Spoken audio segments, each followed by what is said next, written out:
Hello बच्चों, चलिए प्रश्न को देखते हैं। ह्यूमस किसमें पाई जाती है? हमारे पास दिए हुए विकल्प हैं। विकल्प ए मृदा के सबसे ऊपरी स्तर पर, विकल्प बी मृदा के गहरे स्तर में, विकल्प सी मृदा के मध्य स्तर में, विकल्प डी उपरोक्त में से कोई नहीं। प्रश्न की मुख्य अवधारणा है, मुख्य अवधारणा, इस प्रश्न की मुख्य अवधारणा है ह्यूमस। देखिए, अगर बात की जाए ह्यूमस के विषय में, ह्यूमस तो ह्यूमस क्या होता है? ह्यूमस यह प्राप्त होता है जीवाणुओं द्वारा। जीवाणु क्या करते हैं? जीवाणु मृत जीवों को सड़ा गला कर, या हम कहें मृत जीवों का क्या करते हैं? अपघटन करते हैं। मृत जीवों का अपघटन करते हैं तथा इनके अपघटन से क्या होता है? हमें गहरे भूरे रंग के पदार्थ प्राप्त होते हैं। गहरे भूरे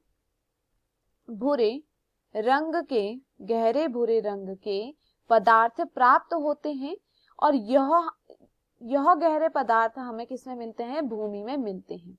जिससे क्या होता है? जो भूमि में क्या देखने को मिलता है?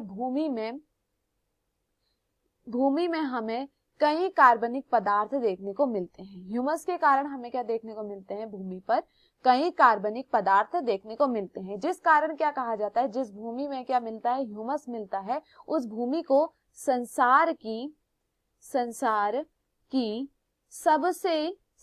की सबसे धनी मिट्टी कहा जाता है। सबसे धनी मिट्टी कहा जाता है, क्योंकि उसमें से क्या प्राप्त होता है? ह्यूमस होता है। और ह्यूमस क्या है? ह्यूमस में क्या होता है? कई कार्बनिक पदार्थ, या हम कहें कई पदार्थ हमें यहाँ पर देखने को मिलते हैं। चलिए प्रश्न को देखते हैं। ह्यूमस किसमें पाई जाती है? विकल्प ए दिया गया है मृदा की सबसे ऊपरी परत पे। तो देखिए, यहाँ पर जीवाणु क्या करते हैं?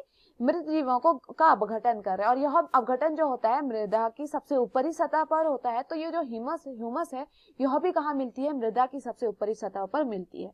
तो विकल्प ए यहाँ पर क्या होता है? सही होता है। विकल्प बी दिया गया है मृदा के गहरे स्तर में, तो यह क्या होता है? गलत होता है।